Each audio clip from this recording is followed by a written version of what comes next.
I used to think the cruelest kind of pain was the kind that hits your body. But I was wrong. The real pain is when the people who claim to love you look you in the eye and tell you that your dying is just inconvenient. That's what it felt like the day my family turned our annual River's Edge reunion into a stage for my humiliation.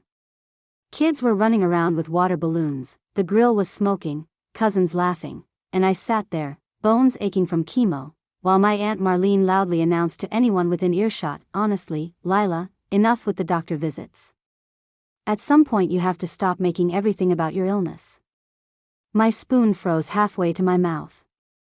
I'd spent the entire morning forcing myself out of bed just to show up, and this is what greeted me. 6 months earlier, I'd been diagnosed with an aggressive form of leukemia. I hadn't told my family how fast it progressed, or that the last round of chemo nearly landed me in the ICU. Because every time I tried to explain, they waved me off, like I was describing a mild headache. "It's routine monitoring," my father would reassure relatives. "Doctors these days overreact," my mother added, and my cousin Elise, the pharmaceutical sales prodigy, always chimed in with, "If it were really serious, Lila, they'd be rushing you into treatment." None of them knew that while they dismissed me as dramatic, I was quietly serving as director of patient rights for the Harbor Valley Medical Board. I spent my days fighting for patients who were ignored by their families. Never thought I'd become one. When Marlene started comparing my illness to Elisa's upward career trajectory, I tried to swallow my anger. But when she smirked and said, "Maybe you should stop obsessing over your health and focus on a real job," I finally whispered, "I'm starting stem cell transplant next month." You could have heard the bees stop buzzing. My father laughed nervously. "A little hospital stay isn't the end of the world. They'll run tests." "No, Dad. A transplant. 6 weeks of isolation." Marlene blinked at me. "That sounds extreme. Are you sure your doctors aren't pushing unnecessary procedures?"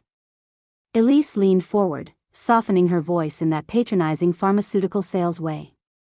"Stem cell transplants are for severe cases, Lila. Most leukemias respond to lighter treatments. Are you sure you're not overreacting?" My stomach turned, not from chemo this time, but from the absurdity, because they weren't just minimizing my cancer, they were rewriting it to fit their comfort. That night at dinner, the interrogation continued. Elise said she'd spoken to industry professionals who claimed stem cell transplants were rarely needed. Uncle Harris suggested I try dietary healing. My mother showed me articles about people who cured their cancer naturally. And then, this was the moment that truly shattered me. My father said, "Maybe you should postpone the transplant. You're going to ruin Elisa's wedding. And Christmas. Your timing is inconsiderate, sweetheart." My timing. My life or death timing. They talked about my cancer like it was a scheduling conflict. So I asked quietly, "You want me to push it back?" "We want you to think clearly," Mom insisted. "Leukemia doesn't move that fast. You're letting medical fear make decisions for you." I felt myself sinking, every word pressing me deeper into a darkness I'd seen patients drown in, but unlike them. I had a tool they didn't. The next morning, the Harbor Valley Ethics Committee met. Because I requested the formal review myself, that I walked into that room not as a patient, but as the official responsible for the very policies that protected people like me from families like mine. When Dr. Elaine Shore, my oncologist, presented my case, the board listened in stunned silence.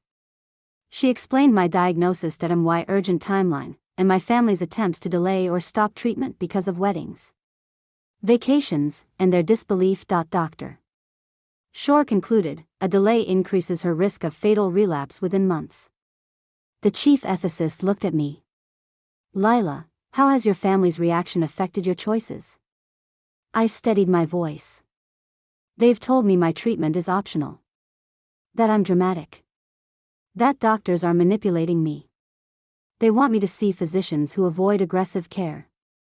Then came the part that shifted the entire room. The patient rights specialist opened my file, looked up, and asked, "Can you explain your professional background?" "I'm the director of patient rights for this board," I said. "I wrote the guidelines on family interference in medical decisions." The silence that followed was suffocating. "You're experiencing the exact problem your policies were designed to prevent?" "Yes." By the end of the meeting, the decision was official. My family's behavior constituted medical interference. By Tuesday, Dr. Shore called my parents to inform them, formally, that their actions were being documented as a barrier to my care. My father called me in disbelief. "We were just trying to help. You tried to talk me out of life-saving treatment so it wouldn't interfere with your plans." My mother's voice trembled. "Why didn't you tell us you work in healthcare administration?" "Because you never asked. You assumed I was confused. Weak. Dramatic." When Elise tried to defend her expertise, I finally said it: "You sell medications. I oversee cancer treatment protocols at 4 hospitals." Silence. Finally, silence. The next morning, I checked into St. Helena's for pre-transplant prep. My family sent flowers. Not visits. 6 months later, I walked back into my office in full remission. Stronger.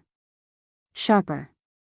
Unapologetically alive. Patients still come to me, terrified that their families won't believe them, and now, when I sit across from them, I tell them the truth. Your pain is real, your voice matters, and sometimes, the bravest thing you can do is choose yourself, even when the people you love refuse to.